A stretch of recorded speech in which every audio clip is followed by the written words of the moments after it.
Who will make the bigger MVP statement Sunday, Watson or Lamar? And I'm sure we're all in agreement it's going to be Deshaun Watson. I mean, after you set it up that way, I hate to go with Deshaun Watson, but I am going with Deshaun Watson on this one. And I think the conversations have been so largely focused in on how amazing Lamar Jackson has been with this run, and rightfully so, very well deserved.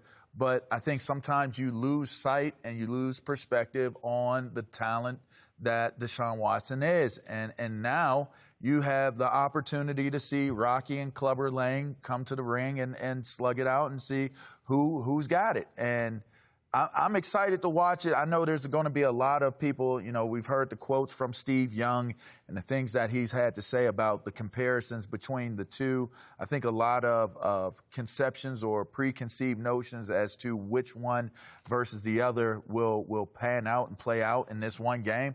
But I think Deshaun has the most to prove going into this game. I think the stage is set for him to prove that he should be in those conversations at a much rapid clip of discussion versus where it is currently now.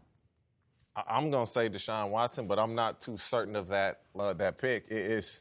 Lamar Jackson is phenomenal, and J.J. Watt's hurt defensively. Houston Texans, they have the third-ranked rush defense in the NFL. But when you talk Baltimore and what they present and all the different looks, are they going to be able to maintain that against this type of team? I just don't know. But when I look at it, they went toe-to-toe in college when Deshaun Watson was at Clemson and Lamar Jackson was at Louisville. They both got off. Deshaun Watson came out on top. Lamar Jackson wins a Heisman Trophy that year, but it's one of those things where Deshaun Watson, number one, he's a better thrower of the football. Neither team defensively in the secondary is that great, but on paper you look at Baltimore Ravens, you say, Marcus Peters has come over from the Rams, been balling. They got Marlon Humphreys. They got Earl Thomas. And they have good players, and they shut New England down. That defensive front got after him. Tom Brady's a statue. Lamar Jackson can move around. I mean, Deshaun Watson can move around. So I'm going to go with Deshaun Watson. I'm not too certain of it. I just like his weapons better offensively through the air. You know, I must talk about Lamar Jackson first, because I remember when I told you this, Jason, I said that Ozzie Newsome drafted Deshaun Watson, and I asked him. I said, tell me. I said, is he that? I mean, because I just wasn't sure. He said, Eric, he said he can play the position. He said we didn't draft him as a project. He said it's going to take him some time, but he can play the position, and it's paying off, as you see. You said that, Eric. Thank you for giving me that credit, not arguing with me. Yeah, but you've been good the last 2 seconds. Thank you, man. I appreciate that. You're the best. But when I look at these two teams, I think Deshaun Watson is more of the MVP type. I look at him as like a Tom Brady type quarterback. I mean, he doesn't have the Bill Belichick, but he's that kind of player. He can run, he can throw. He doesn't look to run the football first. I think when I look at Patrick Mahomes, I look at him as a Peyton Manning type, a guy that's probably have all the records, but may never have a Super Bowl. He might get one. I look at LaVar Jackson as almost like Michael Vick. It's a different league, but so it protects the quarterback more. You know, back in our day, a running quarterback, first thing you think, oh, we want you to run. You ain't going to last long. A running quarterback can survive in the National Football League now. I think if you don't have a guy that is agile, that can get out of the way, can make things happen with his legs, it's going to be hard for your team to be successful. I mean, I just go even to my team, the Rams. Our quarterback is not agile. He can't be. He's not even close to one of these guys. And you see, when you don't have an offensive line, it's hurting us. With Deshaun Watson, Lamar Jackson, in a sense, they don't need that because I can get out of the way. Look, Deshaun Watson has a terrible offensive line.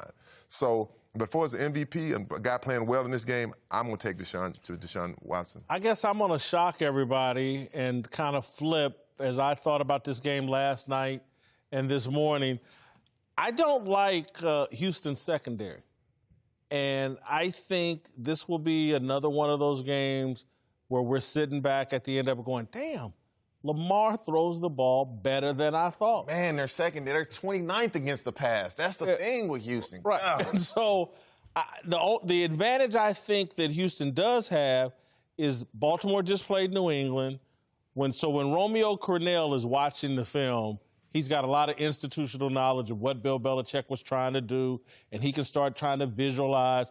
Romeo's the defensive coordinator for the Texans, how he would try to implement some of those things and the adjustments that New England made after the first quarter, getting torched by Lamar. But I just go back to, I don't like Houston's secondary.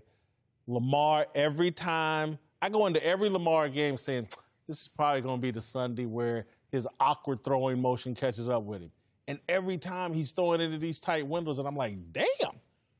I think Lamar is going to exceed expectations. I expect Deshaun Watson to play well, but we may be sitting here and like, damn, Lamar threw for 300 yards. And he doesn't do that often. He normally throws for 200 or so, runs for 100 or so.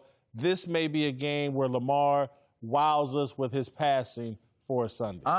I'm excited to see the game. I think there's a lot of storylines going into the game. And when you look at Lamar Jackson, I think the reason why the stage is set for Deshaun Watson to prove that he should be in that discussion is because of the things that you just said about Lamar, what he can bring to the table, what he possesses. We're still trying to figure out how to identify what type of player Lamar Jackson is, and I don't think any of us are clear on what that is at this moment. But for Deshaun Watson, I'm looking at this as here's his golden opportunity to show the world, like, look, I went head-to-head with Drew Brees, and you know what? The outcome was as close as it could be. What's the difference going up against this guy other than to prove that up-and-coming young guns, I can prove that I have just as much potential or upside as he does. And I think he's 100% aware of that going into this game, and he'll show. You know what helps also is Houston knows the hype around this matchup. One is 2 MVP candidates, it's 2 black quarterbacks, and they want to have Deshaun Watson's back. But they know their secondary. They just claimed Vernon Hargreaves from Tampa Bay Bucks that was just released. He was a top 15 pick corner. And so they know they need help in the secondary. But when you have a matchup like this, those guys, they don't want to let him down, because if they win this, it's going to bring publicity, number one, to Deshaun Watson and to everybody else on the team if they can perform and play well. Lamar Jackson is what you said. I'm not 100% certain that he's going to be able to shred the secondary.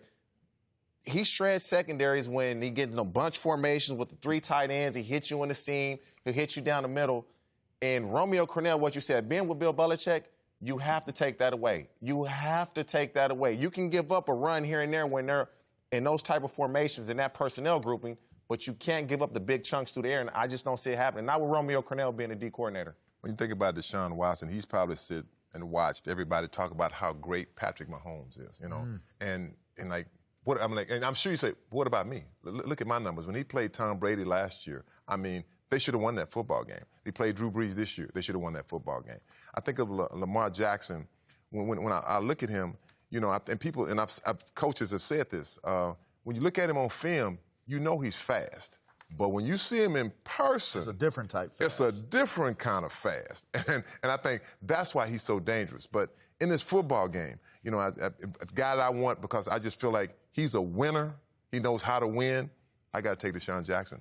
Either one of them, in y'all's opinion, have more pressure on them, more to prove in this game? I don't think so. I think the cool thing, you brought this up, I believe yesterday, this could turn into a Peyton Manning, Tom Brady deal where it's a matchup for the ages. So I think the pressure is to be the best that you could possibly be. And coming into the game, I'm certain as that knowing what a competitor feels going into these type of matchups, there is a healthy feeling of I need to get down and I need to get off because I know that this guy that plays my same position on the other side of the ball is going to bring his game. It's a healthy respect on both sides. But you look at Lamar Jackson, I mean, he's gone against Mahomes. That was a matchup. He's gone against Brady. That was a matchup. He's gone against Russell Wilson. That was a matchup. So now for Lamar, this par for the course. I'm going against Deshaun now. Okay, let's see what I can do. For Deshaun Watson, he hasn't been in these type of matchups where he's come out on top, but he's played in so many big games throughout his career when you go back to college that they're not going to put undue pressure on themselves to say, I want to outdo him. In the back of their minds, They want to outdo them. I want to outdo them, but I don't believe them being in the type of games they've been in throughout their career thus far, early in their career, that they'll put that type of pressure on themselves. No, I agree with you. He has been in a game with Patrick Mahomes. Even Patrick got hurt. But he did win that game. And as a matter of fact, I had a bet on that game with a guy. So I was like, man, I say, finally, someone's seeing really how good Deshaun Jackson really is. And think about it. You know, he doesn't have a great offensive line at all. I mean, he's a quarterback that I do like. He doesn't take off running first. He looks and holds it and throws it when he has to. And if he has to run, and he has to run. Thanks for watching. Subscribe here to get the latest from the show. And be sure to check out more of the best clips from Speak For Yourself, or go watch a few segments from our other shows on FS1.